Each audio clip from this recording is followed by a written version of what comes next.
શું તમને ખબર છે દુનિયાના સૌથી એક્સપેન્સિવ ક્રેડિટ કાર્ડ કયા છે જેની એન્યુઅલ ફીસ લાખોમાં છે? તો ચલો જાણીએ. 5th પોઝિશન પર છે જેપી મોર્ગનનું રિઝર્વ ક્રેડિટ કાર્ડ, જેને પેલેડિયમ કાર્ડ તરીકે પણ ઓળખાય છે, જેની એન્યુઅલ ફીસ 67,000 રૂપીઝ છે. કાર્ડ હોલ્ડરની પાસે $10 million અસેટ હોવી જોઈએ જેપી મોર્ગન પ્રાઇવેટ બેંકમાં. ઇમ્પોસિબલ રિક્વેસ્ટ બી તમારી હેન્ડલ કરી શકે છે, કન્સાઇઝ સર્વિસીસ પણ મળશે. 4th પોઝિશન પર આવે છે Dubai first royal master card. આ તો ખરા સોના અને હીરા સાથે બનાવેલું છે. 0.235 કેરેટ ડાયમંડ ઇમ્બેડેડ છે.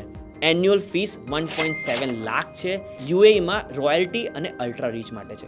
3rd પોઝિશન પર છે યુઓબી રિઝર્વ ક્રેડિટ કાર્ડ, જે સિંગાપોરનું છે. એની એન્યુઅલ ફીસ છે 2.5 લાખ અને આ કાર્ડ ઇન્વાઇટ ઓનલી જ છે, પણ તમારી ઇન્કમ $5 લાખ ની હોવી જોઈએ. 2nd પોઝિશન પર છે American express Centurion credit card, જેને બ્લેક કાર્ડ તરીકે પણ ઓળખવામાં આવે છે, અને આ બી ઇન્વાઇટ ઓનલી જ કાર્ડ છે. એની જોઈનિંગ ફીસ 8.4 લાખ છે અને એન્યુઅલ ફીસ 4.2 લાખ છે. યરલી તમારો સ્પેન્ડ અગર જો $2.5 લાખ થી $5 લાખ ની વચ્ચે હશે તો જ આ કાર્ડનું તમને ઇન્વિટેશન મળશે. 1st પોઝિશન પર છે the billionaire card, Jacob and company. આ દુનિયાનું સૌથી એક્સપેન્સિવ ક્રેડિટ કાર્ડ છે. આ ખાલી 150 લોકોને જ મળે જે અલ્ટ્રા રીચ કેટેગરીમાં આવતા હોય છે. આ તો જ્વેલરી પીસ જેવું કાર્ડ, ગોલ્ડ પ્લેટેડ ડાયમંડ. આની ફીસ ક્યાંય બી ડોક્યુમેન્ટેડ નથી, પણ લાખોમાં હશે, અને 24/7 તમને પર્સનલ અસિસ્ટન્ટ માટે જે પણ કામ કરાવવું હોય એ તમે કરાવી શકો છો.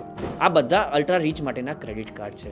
આપણે નોર્મલ લોકો છે અને normal card with extra ordinary benefit હું તમને અહીંયા કહીશ. સો એના માટે તમે અમારી ચેનલને સબસ્ક્રાઇબ કરી શકો છો. And that's it for this video. Thank you.